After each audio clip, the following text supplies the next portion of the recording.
안녕하세요. 반갑습니다. 지난 시간 우리는 돈을 만지지 말라 하셨던 부처님께서 굉장히 뜬금없이 화폐에 등장했던, 처음으로 등장했던 그런 사실을 확인하고 끝났었습니다.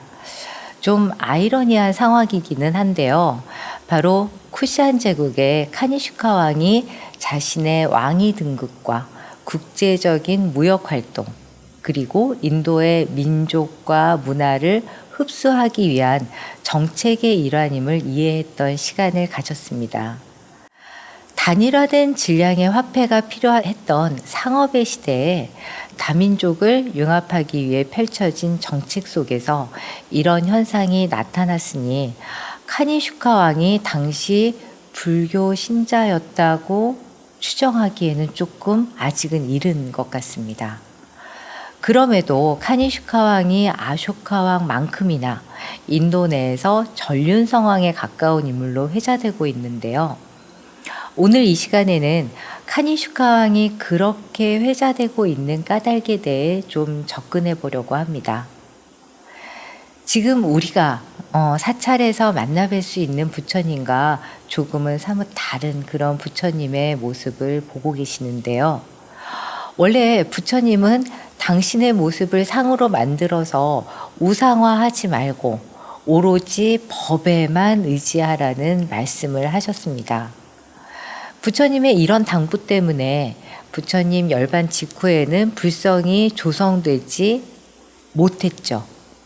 부처님의 유언을 받들어서 부처님의 사리가 안치된 불탄만이 오로지 숭배의 대상이 되거나 또는 부처님이 너무 그리워요 할 때, 또 부처님의 가피를 받고 싶어요 할 때 찾아가는 그런 대상이었어요. 그런데 이런 사실을 알 리 없었던 월지족 출신의 카니슈카 왕은 아주 과감하게 부처님의 모습을, 그것도 화폐에 처음 모셨으니 그 당시의 카니슈카에 대해서 우리는 좀 무식하면 용감하다라는 그런 평가를 해볼 수도 있을 것 같습니다. 그런데 무식했던 카니슈카도 이런 사람들의 반응이 좀 놀란 모양입니다. 사람들은 평소 너무나도 뵙고 싶었던 부처님이 비록 화폐 속에 처음 등장하기는 했지만 부처님을 뵐 수 있으니 너무너무 행복해했던 것이죠. 게다가 아주 먼 지역까지 유통되는 화폐 속에 500여 년 만에 부처님이 처음 그 모습을 드러내시니 그야말로 인기 가도를 달리게 됩니다. 하지만 어떠한 목적성을 갖고 화폐를 발행했던 카니슈카의 입장에서 본다면 나보다 인기가 많네 하는 생각이 들면서 인간적으로는 꼴 보기 싫었을 것 같아요. 하지만 평소 명석했던 카니슈카는 무조건 싫어 또는 발행한 화폐 죄다 폐기해 하는 그런 치졸함을 보이기보다는 다른 방식을 적용시켜 봅니다. 바로 적을 알고 나를 알아야 이긴다 라는 전략을 말이죠. 해서 그때부터 부처님은 과연 누굴까 하고 알아보기로 결심합니다. 이런 결심을 하고 보니 카니슈카 눈에도 인도 사람의 간절함이 보이기 시작했던 것이죠. 그 당시 사람들은 부처님 상을 조성하는 일에 금지령이 풀린 듯하니 더 많은 부처님의 모습을 원하고 있었습니다. 그래서 카니슈카는 자신의 할아버지, 그러니까 쿠줄라 카드피세스 때부터 가까이 지내던 그리스 신상을 조성하던 장인들에게 그들의 소원을 좀 풀어주라고 명령을 내립니다. 그리스 신상을 조성하던 그 장인들은 그때부터 굉장히 분주해져요. 부처님에 관한 정보가 단 한 개도 없던 터이기 때문에 어떤 모습으로 조상을 해야 되지? 그런 막막함 속에서 조사를 시작합니다. 대체 어떻게 생기셨어요? 그 부처님이라는 분이? 아는 대로 좀 이야기 좀 해주세요 하는 질문을 하니 당시 인도인들은 모두가 이구동성으로 너무너무 잘생기셨어요. 정말 우리 최고, 세상에서 최고 잘생기셨어요. 라고 대답을 하는 겁니다. 그리스 출신의 장인들은 그 잘생긴 부처님을 표현하기 위해서 그리스 신들과 더불어서 자신들의 눈에 가장 잘생긴 사람을 표본으로 삼아 조상하기 시작합니다. 그런데 그리스 출신의 장인들 눈에 잘생긴 사람은 자기들 민족의 대표적인 그런 미남형이었고, 그런 사람이 모델이 되어 불상이 조상되기 시작한 것이죠. 미디어가 발달한 지금 세상에서도 가장 인기 있는, 그리고 사람들이 좋아하는 대상이 어떤 캐릭터의 모델이 되기도 하는 것처럼 당시에도 그랬던 겁니다. 그래서 화면에서 보시는 것처럼 어떤 서구적인 외모를 가진 미남형 부처님이 처음 등장하게 됩니다. 그야말로 요새 말하는 꽃미남 부처님이신데, 조금 여담이기는 하지만 저는 장동건 씨를 무척 좋아하는데요. 제 눈에는 장동건 씨와 같은 그런 외모의 부처님으로 좀 보이기도 합니다. 혹시 여러분들은 어떠십니까? 송중기 씨 이야기도 나올 수 있고, 또 굉장히 많은 그런 연애 활동을 하시는 분 이름이 나올 것 같은데요. 지금 화면에서 보시고 계신 2세기의 부처님 입상 서 계시는 이 부처님께서는 영국이 인도 전역을 식민지화 시켰을 당시 주둔하고 있던 영국군의 숙소에서 마지막 모습을 보이셨습니다. 부처님이라는 존재를 알 리가 없었던 영국군은 당시 불상을 옷걸이용으로 사용했다는 얘기가 전해지기도 하는데요. 영국군이 철수한 이후 이 부처님의 모습을 이제는 영영 볼 수가 없습니다. 어디론가 사라지셨던가, 혹은 누군가 집에 몰래 숨겨져 있다거나 할 수 있는데, 혹시 어디선가 보시는 분 계신다면 얼른 다시 모셔왔으면 좋겠습니다.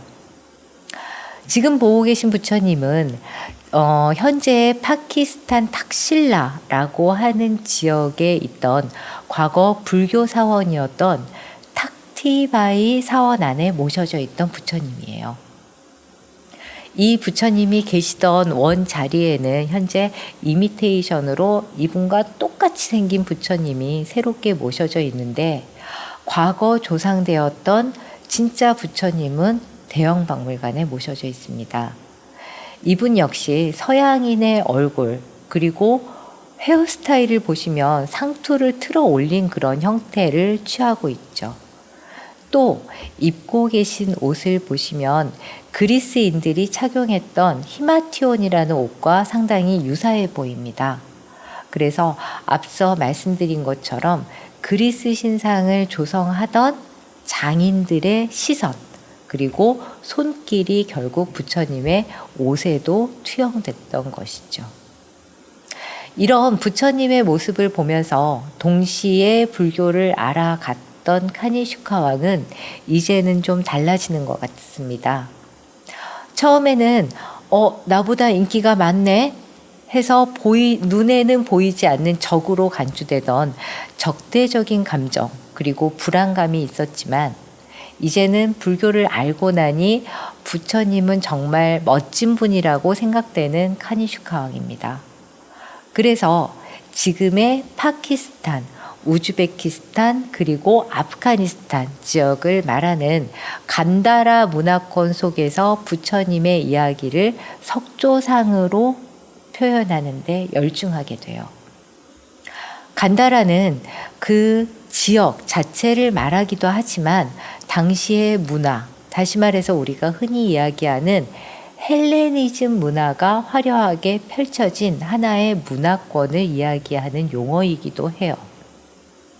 말씀드린 세 국가의 영역을 뜻하기도 하고, 동시에 지도에서 보실 수 있는 것처럼 현재 파키스탄의 탁실라, 그리고 페샤와르 등지를 간다라라고 이야기를 하기도 하죠.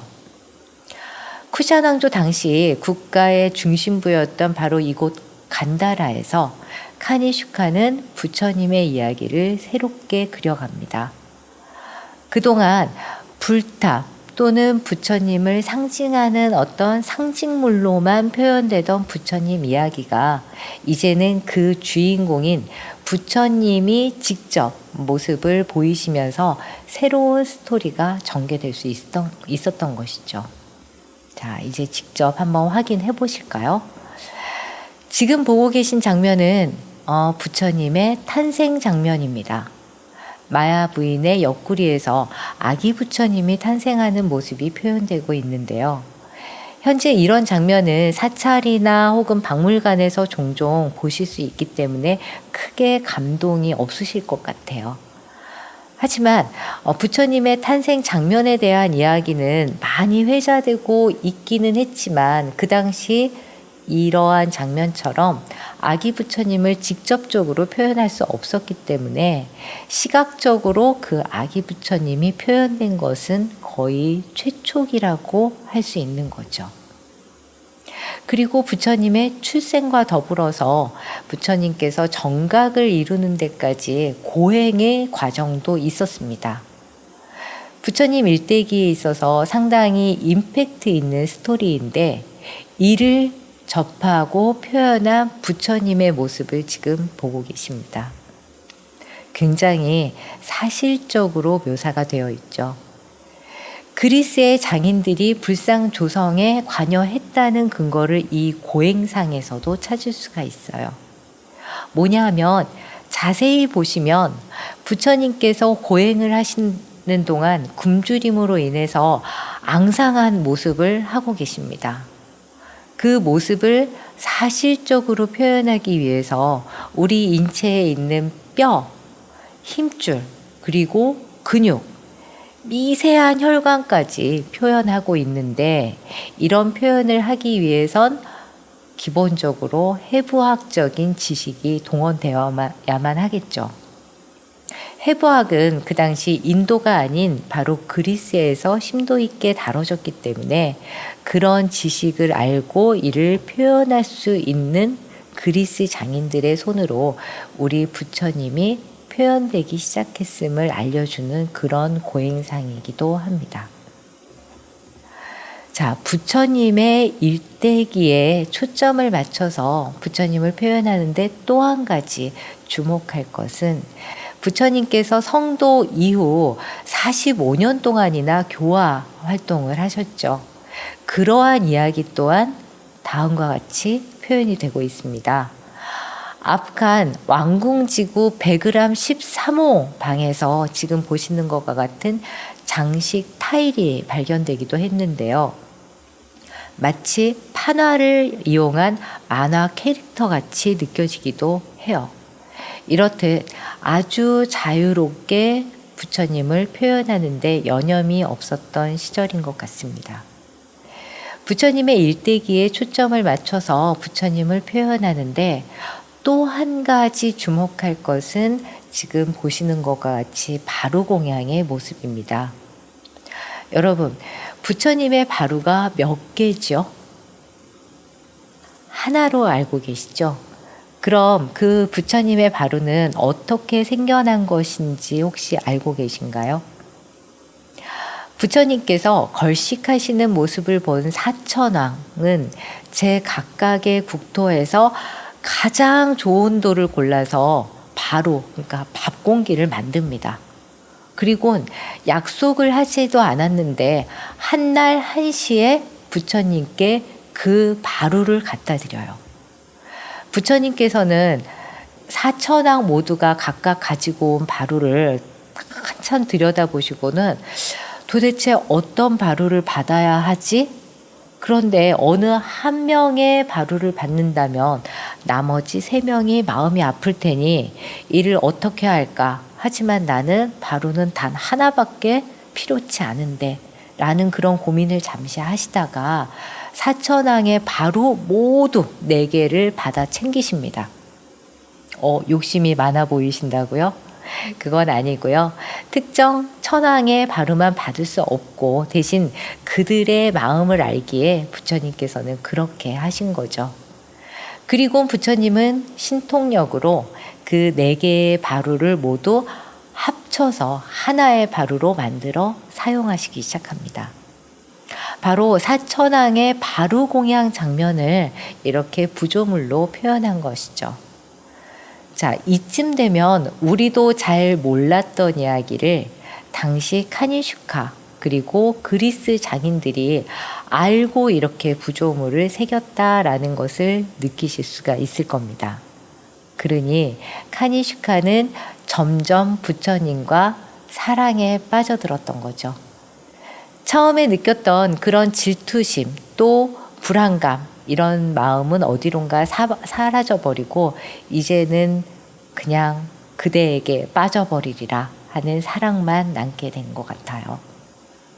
카니슈카 명문이 있어서 최초기 불상이라고 여겨지는 앞서 보셨던 화폐 그리고 더불어서 지금 보고 계신 사리함을 통해서 우리는 이런 카니슈카 왕의 마음의 변화를 읽어볼 수 있습니다. 이 사리함에는 카니슈카의 명문뿐만 아니라 자세히 보시면 화폐에 보였던 카니슈카의 모습을 찾아볼 수가 있어요. 사리함의 아랫부분에 정말 많은 인물이 등장하고 있는데 그들 모두 어깨에 무언가를 두르고 있는 게 보이시죠? 어깨에 두른 것을 보통 구렁이 아니에요? 인도니까 코브라 아닌가요? 라고들 이야기를 많이들 하세요. 지금 보고 계신 여러분도 혹시 같은 생각을 하고 계셨나요? 그거 아니야? 코브라 맞는 것 같은데? 라고 하는 분도 많으실 것 같은데 구렁이나 혹은 코브라처럼 생긴 저것의 정체는 바로 꽃줄입니다. 부처님께서 열반하시고 장례의식을 치를 때 많은 사람들이 거대한 꽃줄을 서로의 어깨에 메고 부처님의 마지막을 함께 했던 거죠. 그런데 바로 그 부처님 장례의식 때에 꽃줄을 함께 메고 있는 사람들 속에 카니슈카 왕이 등장한 겁니다.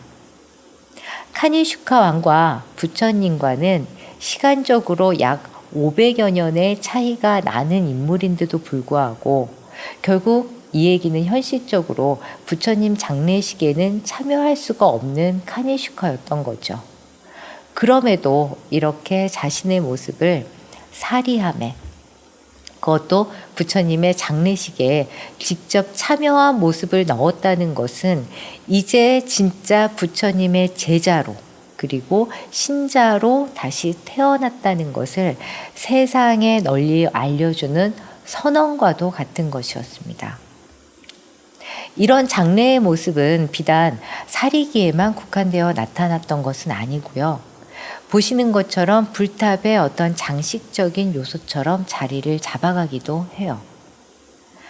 카니슈카가 처음 생각했던 목적성 있는 불교에 대한 접근은 이제 그를 불교 신자로 만들었습니다.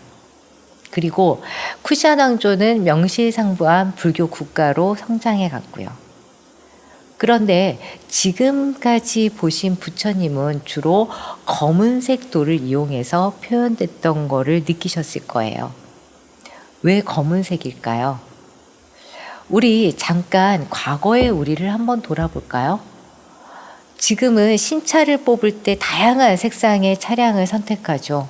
특히 검은색을 뽑으면 밤에 깜깜할 때 잘 안 보여. 그러니 흰색이나 무언가 화사한 색상을 선택을 하는 경향이 큰데 예전 자동차가 흔치 않았던 70년대, 1980년대까지만 하더라도 신차를 뽑을 때 주로 검정색을 뽑았어요. 왜? 아주 솔직하게 말하면요, 있어 보이려고요. 게다가 검은색은 열심히 광내고 닦아내면 그 반짝임이 다른 색상보다 더하죠. 당시 부처님을 표현할 때 가장 품격 있어 보이게 하기 위해서 전파남이라고 하는 검은 돌을 사용해서 조상을 했던 겁니다. 하지만 불교 국가에서 그간 금지되었던 불상 조상이라는 부분이 풀려나면서 많은 이들이 부처님을 더 아름답게 표현하기에 급급해집니다. 아프간 하타 지역이라는 곳에서 발견된 불두를 지금 보고 계시는데요.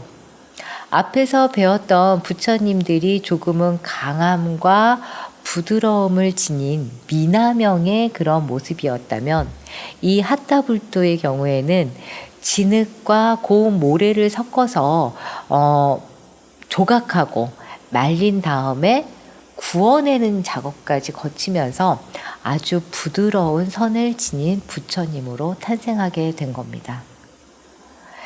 지금까지 화폐 속 부처님을 시작으로 해서 쿠샤낭조가 불교 국가로 거듭나게 된 배경을 간다라 부처님의 모습과 함께 살펴봤는데요. 간다라 부처님 어떠셨습니까? 동양과 서양의 아름다움, 또 강인함과 부드러움, 신, 인간, 양측의 모습을 모두 갖고 있는 어떤 신비함이 느껴지지 않으셨나요? 이런 불상의 모습이 실크로드에서도 발견되었기 때문에 서구의 탐험대들이 그토록 열광하기도 했던 겁니다. 서북인도의 다양한 민족의 공양을 받고 있는 지금 보시는 것 같은 그런 부처님의 모습도 보이고 있는데, 동시에 이곳 서북인도 안에만 갇혀 있는 것이 아니라 더 넓은 세상을 향해 나아갈 준비도 보입니다. 낙타에 잔뜩 실은 짐 속에는 부처님 말씀이 담긴 경전도 있고 불상도 있었고, 그 경전을 풀어주실 스님도 함께 길을 떠날 채비를 합니다. 무역 상인은 그 낙타의 목줄을 잡고 길을 안내해서 해발 5,000m가 넘는 설산을 넘어서 실크로드로 향하기 시작하는 것이죠. 이들 무리 뒤에는 과감하게 불상을 조성했던 쿠샤낭조의 카니슈카 왕이 있었기에 가능하지 않았나 싶은데요. 이제 우리도 이들 뒤를 따라 실크로드를 향해 본격적으로 한번 들어가 볼까요? 서북인도, 그러니까 간다라를 떠나기 전에 현재 탁실라 박물관에 모셔져 있는 부처님의 치아사리에 인사 올리고 이 시간도 마치도록 하겠습니다. 오늘도 경청해 주신 여러분 감사합니다.